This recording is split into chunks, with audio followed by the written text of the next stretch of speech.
All right. Good afternoon, people. We're going to get started here in a second. We are talking this Health Knox series today, coming to you live from Restoration Chiropractic here in West Knoxville in Knox County, Tennessee.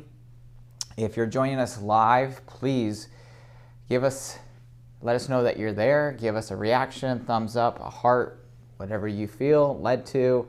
Leave us a comment where you're watching from. Please engage with us. And as always, if you have any questions, please leave them below, either through the live or the replay.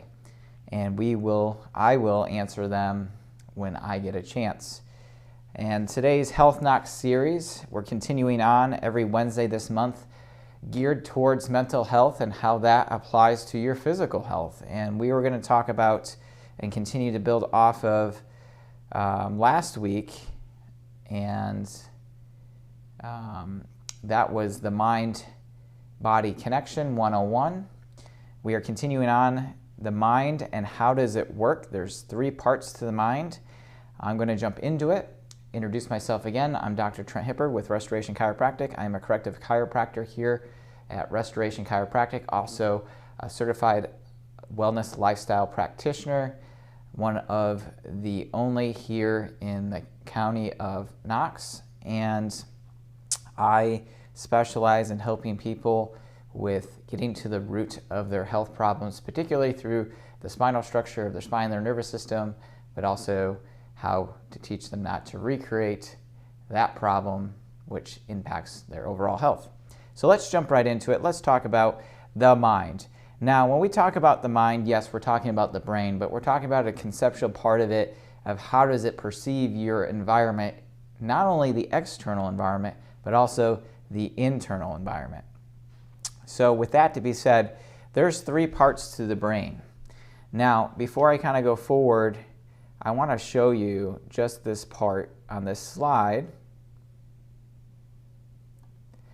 So there's the frontal cortex you can see here of the brain, and then the amygdala. Now, as I've talked about before, when you are going through an emotional, stressful event, whether it's perceived or real or somewhere in between, what's highlighted in blue, the amygdala, is being highly reactive and responsive and producing a reaction of the fight or flight response. That, when you are in the fight or flight response, actually removes or shunts, inhibits blood flow to the prefrontal cortex here. And why is that important? Because the reason why that's important is because the prefrontal cortex deals with your personality, your critical thinking skills, those sorts of things, emotions that you can regulate. Now, when those things are down-regulated or not working or being as highly active as the fear and anxiety center here, the stress response, long-term wise, this can create behavioral problems, this can create personality disorders, this can create depression, anxiety. You get the idea. So I wanted to bring that up because that's kind of an interesting point. So when we talk about the mind has 3 parts to it.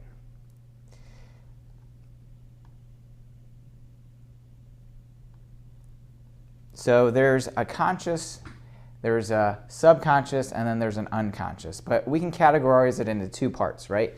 Conscious and unconscious. And we go one step further, there's those 3 parts. We've got a subcategory between the conscious level and the unconscious level. So bear with me here. The tip of the iceberg is the conscious level of your mind. So this is the part of the mind where we see your willpower, the long-term memory, logical thinking, critical thinking, but also the things that are here and now that are kind of in your face value. And then we have 90% of the mind that's made up of the subconscious and conscious. And that's where we see a lot of our beliefs, our emotions, our habits, our values, long-term memory, imagination, those sorts of things. But I want to take it one step further for you and talk about this, how this is applicable for you, okay? So when you take a look and relate your mind to kind of a computer that you have at home, everybody's got one, or even a smartphone, and what we see here is this, that your conscious mind is like the keyboard or the monitor. So you're typing things and it comes up onto the screen and you're paying attention to what that is visually, and it kind of brings your attention what's there right now. That's the same concept of life, of what's happening in front of you, and you have to react, respond to, right? And that's only making up 10% of what your mind is actually doing and functioning throughout your day. Sometimes it seems like a lot more, but in reality, it really isn't. Now, the preconscious, or the subconscious, if you will, is like the RAM of your computer. And so this is where these programs and data and information can be pulled up rather quickly, such as names, phone numbers, addresses, those sorts of things that we just don't really need to think about too heavily and in depth, but we need to pull from when we are asked our social security number, how old we are, those sorts of things. And then we talk about the unconscious mind like a hard disk drive. Now this is where the majority of your mind actually operates. So this is where the long-term storage and programs are at.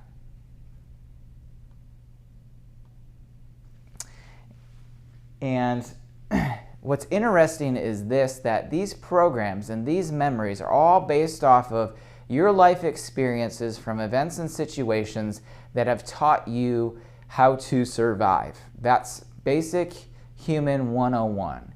Now what's interesting is those situations and events, whether they were healthy or unhealthy, they have taught you a lesson to survive. So if you were into, let's say, an unhealthy relationship where you were emotionally or maybe physically abused, and in that somehow you've created memories and programs to keep you alive in that relationship, doesn't mean that it was healthy. You have programs for your relationships moving on and forward if you got out of that relationship, of how you carry on to other relationships. So what do I mean by that? That means that you have a pattern of how your mind operates with these programs. Now, you may know this in terms of relationships or even finances. Those are the two biggest factors when it comes to mental emotional stress and how it affects physically your body and ultimately your health, are those two biggest categories for people that they battle with today. There's a lot more to that, but those are the biggest ones for a lot of people. Now, with being said that, the good news is that those programs, those experiences, those beliefs were all behaviorally learned or situationally learned, so they can be reprogrammed. And there are strategies and tools to help you to get to the root of that and reprogram them. So hopefully this makes sense to you. Sorry, my slide keeps kind of moving without me here. But that's how you kind of relate to your mind as a computer here. So, big question we usually get is, where does belief systems actually lie? They lie right in here in the unconscious part of the mind. And so that's where the hard disk drive is. And this is, if you understand this process of, this is here and now, this is real quick information and data, and this is the depth of programs and where everything else kind of lie. If you understand that, this is where your belief systems and the root of mental emotional patterns and unhealthy habits lie. Because once you reprogram those patterns, you can start moving in a healthier direction based off your goals and your virtues of what you want for your health. And when I say health, this transforms physical health, mental emotional health, spiritual health on all levels. Now, behavioral modifications, and this happens every year. The new year, it's a new you, right? These are why these don't work for people, is because they're not getting to the root of the problem. They're only at the conscious level, or the thing that's in front of you. And until you actually relearn programs that make you more, I'm just going to turn this off for a second.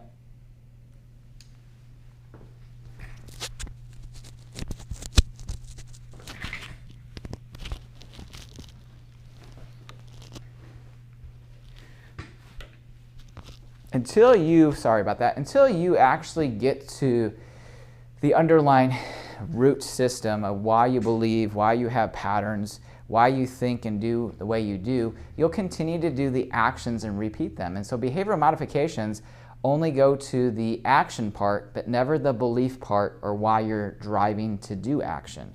And so you can change action all day long, but until you get the foundation set up straight to what you want, it rarely works for people. Now, let's talk about emotional stress real quick and then we'll wrap up. Emotional symptoms represent the same thing as physical symptoms. And so what I mean by that is your emotional stress and symptoms elicit the same stress response to your body if it were a physical symptom, right? And vice versa, because what you think and perceive here then translates to your physical response in your body. So there's a cause and effect that happens. Now, toxicity and deficiencies are stressors. So when we don't create the requirement that your body needs to run and be healthy, which is,